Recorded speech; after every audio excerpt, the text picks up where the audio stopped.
Hey people, Noobert here, and today I'm going to talk to you about how you can break the game or at the very least make your Rimworld experience so much smoother with the start of a new series. We want to try talking about good Ideoligy builds to give everyone at home an awesome way to play the game.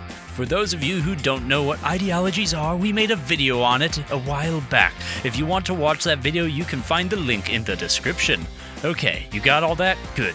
Now we can talk about how we can build a broken ideology to screw with the pirates and tribals on this planet. So this one was made by Reddit user The Terribleness, and he suggests starting with the tribal colony start. For your ideology, we make a combination of animal personhood, human primacy, yes, those two do in fact work together, go figure, tunneler, and he suggested a choice between supremacist and transhumanism. My writer would prefer transhumanism, but given this start has you being tribals, unless you want to be a bunch of peg-leg tribals, maybe go for supremacy for this go around. So why are these memes in particular useful to you? Well, lucky for all of us, Terribleness actually runs through why each of these working together, so it's gonna be easy for all of us to understand. First, human primacy overtakes any downsides animal personhood have.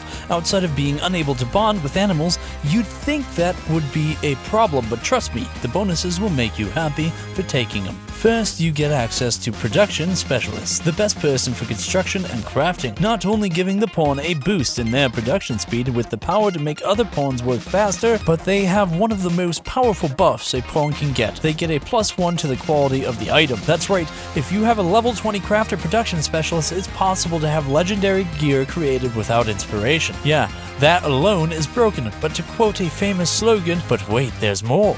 The animal personhood meme gives you the animal specialists. These are the rangers or druids of the rim, and with a 200% tame and bonding chance on top of a reduced chance for manhunting failed tames, these are your pawns if you want to make your army of chinchillas. Though again, you do lose the ability to bond with your animals with all this set up. It's worth it if you want to go full Maddie with an army of highly trained angry animals. Tunnelers are also a solid pick for memes due to them actually negating penalties for certain things. Smaller rooms won't make your pawns upset, but more importantly, pawns won't mind cooking insects and mushrooms. Given you will be unleashing hell on your bases, if you are a mountain, might as well take advantage of the bounty of insect meat. You might also wonder if you can get wood underground. Actually, yes, fiber corn uniquely grows in normal light, so you can put up a torch or a lamp and watch it grow. It's slow, it's not much wood, but you can in theory grow all your wood underground as well as the tasty nutrifungus. Just remember, insects are always a problem and try to have multiple ways around your base to flank any insect raids. Finally, supremacy, which allows pawns to ignore dead bodies, given bodies all over the place ruin a pawn's mood, like how deadlines ruins my writer's mood. Having the ability to actually ignore them can save you a lot of hassle. Supremacy also allows pawns to gain the combat specialists, melee and shooting respectively. Terribleness suggests not replacing the animal specialist due to the plan he has with this, but if you don't want to focus on animals, these are great side grades in keeping your military might up. Finally, you have access to gladiator duels as a ritual. Just take your slaves, which your colonists won't mind having, or prisoners, and have them fight for your amusement. Now, if you decide to go the route of transhumanism rather than supremacy, you get some perks in the form of not minding nutrient paste, bionics giving a mood buff, and of course, access to the neural superchargers to let your pawns keep going without sleep. There are the downsides, of course. Early on in tribal starts, it's harder to get pawns' non-human body parts. The power cost for neural chargers can eat into your resources and space, and oh yeah, needing to reverse their ages constantly and it taking a long time. It's a good meme, don't get me wrong, but for this build, skip it for a different playthrough. Oh, hey guys, Noobert is out hunting pirates to keep stealing all our corn. So, he wanted me to tell you to smash that like button and turn on notifications. Oh, and check out that Patreon. $1 a month means he can afford to keep me and my soda addiction running. Alright, I'll let you get back to the reviews. There is of course more to the Ideoligy than just the base memes. We got precepts to play with. First, you want combat in darkness, while underground pawns will experience the dark, so why not take advantage of that and be the only ones loving it. Male and female clothing clothing should have no rules straightforward enough. Executions respected if guilty, a good way to get some joy out of pawns like it was French Revolution. Cannibalism being liked is a no-brainer, plenty of food for you, get rid of dead bodies clogging your stockpiles, and hey, a lot of leather for crafting is a bonus. Skull spikes because nothing says obey me like a head on a pike. These not only give your pawns a mood buff but scare slaves into obedience. Organ use being acceptable is something I'm sure everyone on the Rim does. I mean, how else am I going to make money on the black market? Research rate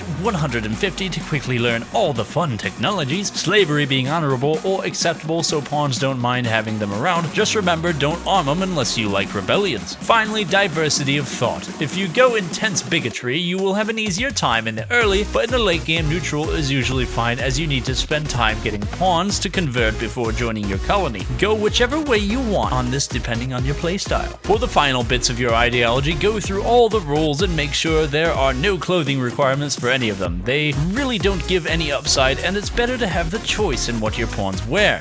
Make sure your future relics are powerful weapons, things like persona swords, charge weaponry, or even cataphract armor, since relic quests guarantee items to be legendary if they can be. There is no reason not to set yourself up for a good prize in the end. For preferences, blunt weaponry for endgame, Zeus hammers and Eltac staves for psycasters, with heavy range weaponry over light giving you sniper rifles, charged lances, good old launchers. Just by holding them, a pawn will feel happy, and hey, if you need to use something else in an emergency, you can quickly drop and rearm yourself to get back the mood buff. Preferred apparel can be anything you want. Terribleness suggests one piece per outfit to get a mood buff, so pick anything that is easy enough to make or useful to survival. Now, for venerated animals, terribleness suggests turkeys due to fast breeding and egg laying, but I disagree. Since you can't butcher venerated animals and turkeys can't lay unfertilized eggs, I recommend keeping ducks or chickens as venerated instead. If you get too many of your birds due to all the egg laying, just release your animals. You can actually do that without pawns being upset. And now you got a good source of eggs and happy pawns. Remove funeral rites from your list of rituals. While a good funeral can keep people happy, and a bad one will burn them out, and once you get more and more pawns, the risk of death and buildup of bad moods becomes higher and higher. Just best to ignore the ritual and do a simple burial or cremation.